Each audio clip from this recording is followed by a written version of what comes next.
మీకు నచ్చే భోజనం మీ బడ్జెట్ లోనే మీ అతిథులకు మా భోజనాలతో కడుపు నింపి సత్కరించండి. ప్రస్తుతం మనతో పాటు ఇస్కాన్ టెంపుల్ నుంచి ప్రణవానంద ప్రభుజీ ఉన్నారు. సర్వ మానవాళికి శ్రీకృష్ణ పరమాత్ముడు జీవన్ ముక్తిని, జీవన్ మార్గాన్ని ఏ విధంగా చూపించారనేది వారి మాటల ద్వారా మనం తెలుసుకుంటూ ఉన్నాము.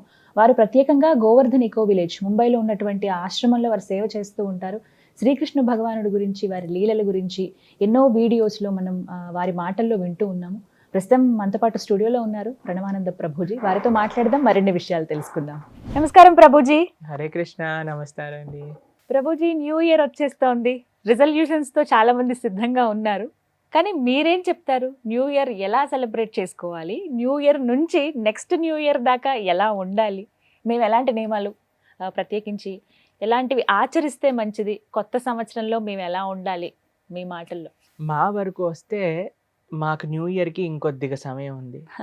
మాకు ఉగాది నుంచి న్యూ ఇయర్. కానీ చాలా మంది చేస్తున్నారు న్యూ ఇయర్, కాబట్టి మీ అందరికీ హ్యాపీ న్యూ ఇయర్. న్యూ కొత్తదనం. ఒకసారి ఈ యొక్క శబ్దం గురించి మనం ఆలోచిస్తే, ఒక మార్పు మన జీవితంలో వచ్చే ఏ రోజైనా సరే మనకి న్యూ ఇయరే అండి.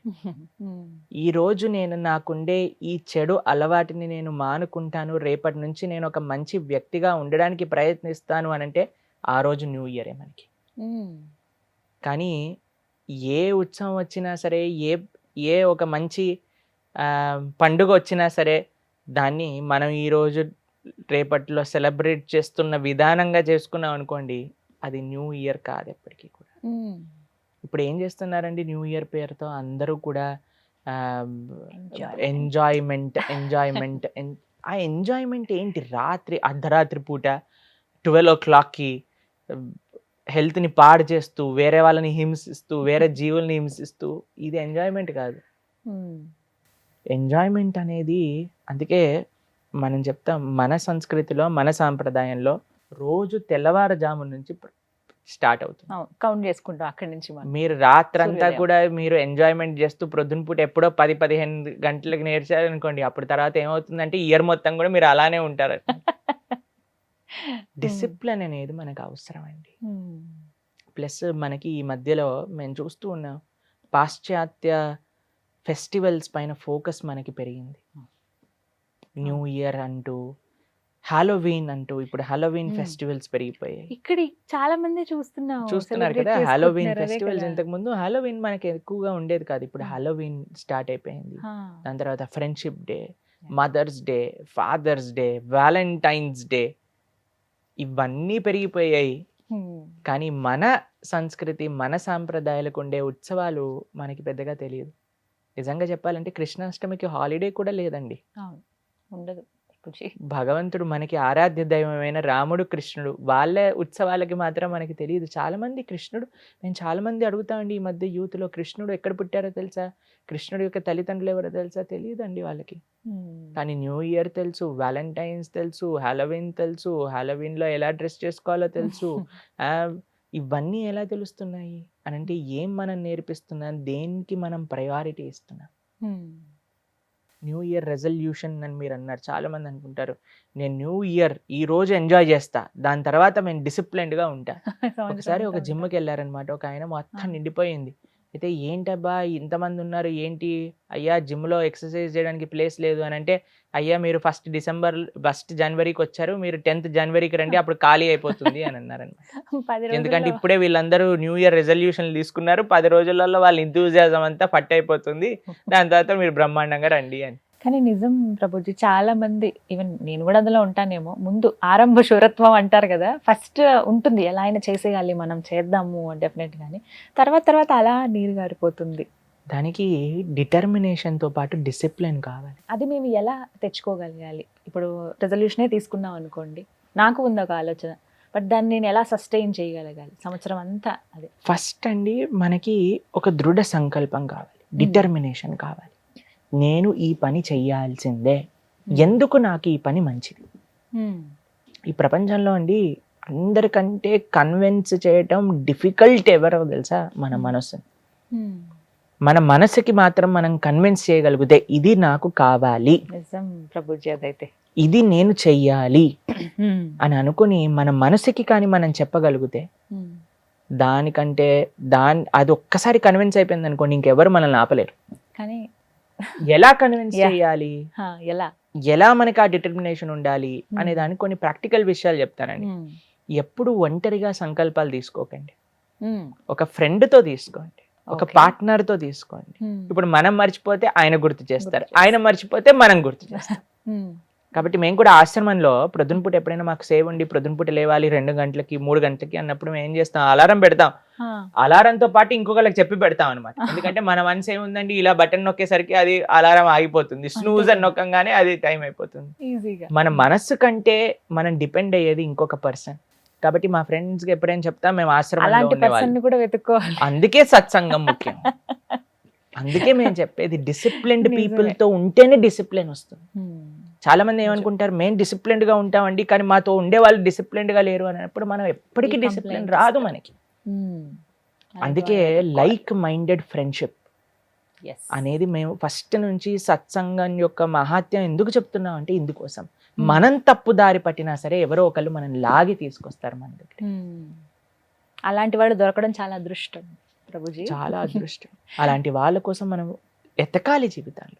వాళ్ళని ఎప్పుడు కూడా మన జీవితంలో నుంచి దూరం పెట్టకూడదు. సో ఏదైనా రెజల్యూషన్ తీసుకుంటే ఫ్రెండ్ తో కలిసి తీసుకోవాలంటే ఫ్రెండ్స్ తో కలిసి తీసుకోండి. అందరూ ఒక గ్రూప్ గా, ఇప్పుడు చెత్త పనులు చేయడానికి అన్నిటికీ గ్రూప్ ఫార్మ్ చేస్తారు కదా, అలానే మంచి పనులు చేయడానికి కూడా ఒక గ్రూప్ ఫార్మ్ చేయండి. కాబట్టి వాళ్ళతో పాటు చేయండి, అప్పుడు it will become more easy అన్నమాట. గుర్తు చేస్తూ ఉంటారు. కాబట్టి న్యూ ఇయర్ వస్తుంది. మా యొక్క ప్రార్థన మీ అందరికీ ఏంటి అని అంటే, ఎలా ఉండాలో బాధ్యతగా ఉండటం నేర్చుకోండి. Life is not just about enjoyment. ఒక ఇయర్ వెళ్ళిపోయింది అని అంటే ఒక్కసారి వెనకాల తిరిగి పరిశీలన చేసుకోండి. ఒక 1 yearలో నేను సాధించింది ఏంటి, నేను ఏ విధంగా ముందుకు వెళ్ళగలిగాను జీవితంలో, ఏం తప్పులు చేశాను, ఏం చెయ్యకుండా ఉంటాను నెక్స్ట్ ఇయర్ అని పరిశీలన చేసుకొని, ఈ ఇయర్ ఎండ్ అవ్వక ముందే ఒక పుస్తకం, ఒక పెన్ను మీ దగ్గర పెట్టుకొని ఒక అనాలిసిస్ చేయండి. లాస్ట్ ఇయర్లో నేను చేసినవి ఏంటి, నేను చేసిన మంచి ఏంటి, నేను చేసిన తప్పులు ఏంటి. కేవలం తప్పులు చూసుకోండి అని చెప్పట్లేదండి, మంచి మీరు చేసింది ఏదన్నా ఉంటే దాన్ని కూడా చూసుకోండి. చెడుని ఎలా నేను మార్చుకొని మంచి వ్యక్తిగా మారాలి అని ఆలోచించండి. నేను చేసిన మంచిని ఎలా రెట్టింపు చేయాలి అని కూడా ఆలోచించుకోండి. మనకే తెలుస్తుంది. కాబట్టి ప్రణవానంద ప్రభు న్యూ ఇయర్కి ఎగెన్స్టా అంటే కాదండి. న్యూ ఇయర్ ఎలా చేసుకోవాలి, ఎందుకు చేసుకోవాలి, ఎలా మనం ఒక బెటర్ హ్యూమన్ బీయింగ్ అయ్యేటట్టుగా మీ జీవితంలో మీకు న్యూ ఇయర్ హెల్ప్ అవుతుంది అని అంటే I'm very happy about it. నేను ప్రభు మరి మీరు ఎలా సెలబ్రేట్ చేస్తారు న్యూ ఇయర్ అని అంటే, హాయిగా పడుకుంటాను నేను ఆ సమయానికి. ఎందుకంటే మేము ప్రొద్దున పూట 3:30కి లేవాలి కాబట్టి. కాబట్టి మీ అందరికీ కూడా మా పర్సనల్ ఒపీనియన్, ఉగాది, సంక్రాంతి, మన పండుగల్ని మనం బాగా చేసుకోవడానికి ప్రయత్నం చేద్దాం. సమాజంలో ఉంటున్నాం, అందరికీ న్యూ ఇయర్ అంటే క్రేజ్ ఉంది కాబట్టి చేసుకోండి. కానీ హింసతో కూడుకున్నది, మన శరీరాన్ని కానీ వేరే వాళ్ళని కానీ బాధ పెట్టే విధంగా చేసుకోకూడదు. బాధ్యతగా సక్రమంగా చేసుకోండి. మళ్ళీ ఒకళ్ళు ఒక న్యూ ఇయర్ పార్టీకి పిలిచారనమాట. అయితే అన్న ఏం చేస్తారు మీరు ఆ న్యూ ఇయర్ రోజు అని అంటే, ఏం చేస్తాం ప్రభుజీ, రాత్రంతా కీర్తన చేసుకుంటాం అని అన్నారనమాట. అయితే నేనైతే వెళ్ళలేదండి, తర్వాత వీడియో చూస్తానమాట. వాళ్ళు ఏం చేశారనంటే బ్యూటిఫుల్ కీర్తన అరేంజ్ చేశారనమాట. మొత్తం దీపాలు వెలిగించి రాధాకృష్ణ యొక్క విగ్రహం పెట్టి hundreds of people are singing whole night kirtan. దాని తర్వాత నృత్యం, చక్కగా భగవత్ ప్రసాదం. మాకు అనిపించింది ఎప్పుడైనా న్యూ ఇయర్ పార్టీకి వెళ్తే ఇలాంటి పార్టీకి వెళ్తాను నేను అని. కాబట్టి సాత్వికంగా, ధార్మికంగా దేన్ని చేసుకున్నా పర్వాలేదు. ఆ విధంగా సెలబ్రేట్ చేసుకోమంటారు. మీ అందరికీ వెరీ వెరీ హ్యాపీ అని అంటే, మీరు బాగుండాలి, మీరుతో పాటు 10 మందిని మంచి మార్గంలో తీసుకెళ్లే విధంగా భగవద్ అనుగ్రహంతో ధర్మ మార్గంలో నడిచే ఒక శక్తి సంకల్పం మీకు భగవంతుడు ఇచ్చే విధంగా వచ్చే ఏడాది ఉండాలి అని ప్రార్థన చేస్తూ a very happy new year to all of you. Hare thank you Krishna. So much Prabhuji. నాకైతే ఈ ఇయర్ అంటే మీరు ఇందాక అన్నారు కదా మంచి ఏంటి చెడు ఏంటి చూసుకోండి ఏమేం చేశారని, అందులో ఖచ్చితంగా మన ఇంటర్వ్యూస్ అయితే ఉంటాయి. ఒక మంచి పని నేను చేశాను అని చెప్పి అది అదృష్టంగానే భావిస్తాను ఖచ్చితంగా. Thank you so much. చాలా హ్యాపీ సంతోషం న్యూ అండి. ఇయర్. హరే కృష్ణ.